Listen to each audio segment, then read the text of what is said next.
kasih Allah. Nah, yang masuk ke sini aulia, para wali. Makanya la khaufun alaihim walahum yahzanun. Maka nggak pernah khawatir. Saya disebut kiai juga nggak khawatir. Padahal kiai itu bukan manusia. Ada kebo Kiai Slamet tuh, Mbak Kiai bener. Cerita tentang formalitas sebutan udah nggak berlaku di sini. Allah pengiran, malaikat apa Gusti, Tuhan apa Nabi Kanjeng, nggak ada masalah di sini. Syekhun Ustadzun Kiai, musola langgar. Loh, jadi formalitas itu sudah dilewati. Kenapa? Karena sudah mampu membawa nilai yang tumbuh di sana menjadi nilai yang ada di sini. Nah itulah karena apa? Kebutuhannya di situ, tanam benihnya. Kurma ditanam di sini nggak tumbuh, tumbuh tapi nggak berbuah. Al-Quran sudah menegaskan mathaluhum fit Taurat wa mathaluhum fil Injil kazar'in. Islam itu seperti tanaman. Akhraja syat'ahu fa'azarahu fastaghlaba fastawa ala suqihi ajibuz zurra al yaghidha bihimul kuffar.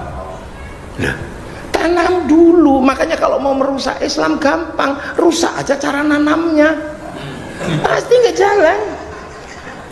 Iya, rusak aja cara nanamnya, pasti hancur ya.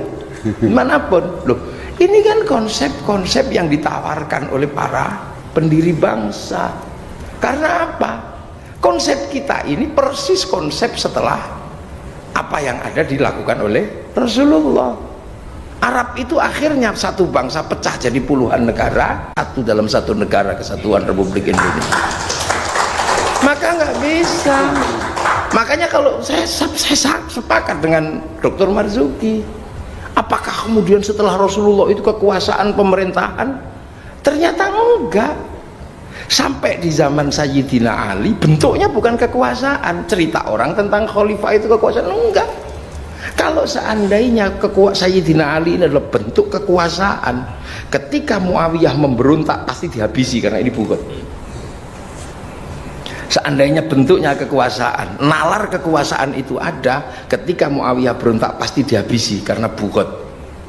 Nah, yang punya nalar itu Khawarij. Tapi Sayyidina Ali tidak melihat ini sebagai nalar kekuasaan. Makanya ketika terjadi khilafiyah yang diambil adalah wa in ta'ifatani minal mu'minina tatalu fa aslihu. Tasalluh yang diambil. Kalau kemudian ini kekuasaan yang diambil, ya malam yahkum bima anzalallahu faulaika humul kafirun. Ini kan prinsip-prinsip. Walaupun akhirnya yang bernalar kekuasaan akhirnya sanggup menghabisi Sayyidina Hasan, Sayyidina Husain, peristiwa Karbala, itu kan nalar kekuasaan. Yang satu tetap nalar sosiologi, antropologi, membangun masyarakat. Yang itu terjadi namanya musyarakah yang ada di Indonesia. Makanya kalau di Indonesia berbicara tentang Islam, ini komplit. Nalar fikihnya jalan, nalar kalamnya jalan, nalar tasawufnya jalan. Dan itu sudah dilakukan oleh pendiri bangsa.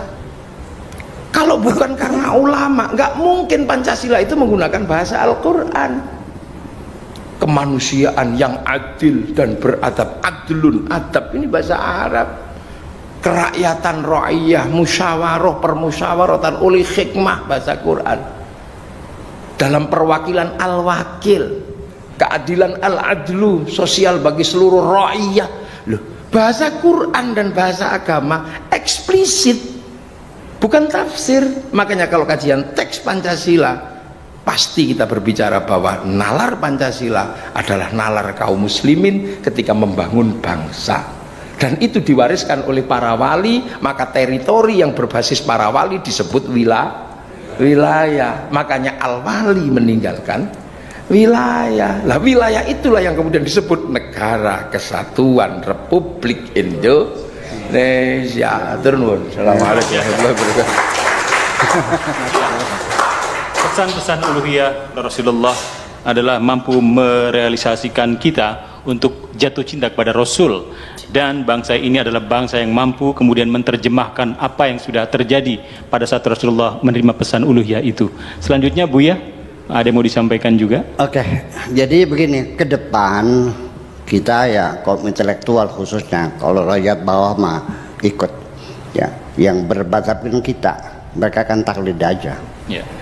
Ke depan kita ini harus bisa memilah-milah dari literasi, maraji, sumber-sumber informasi.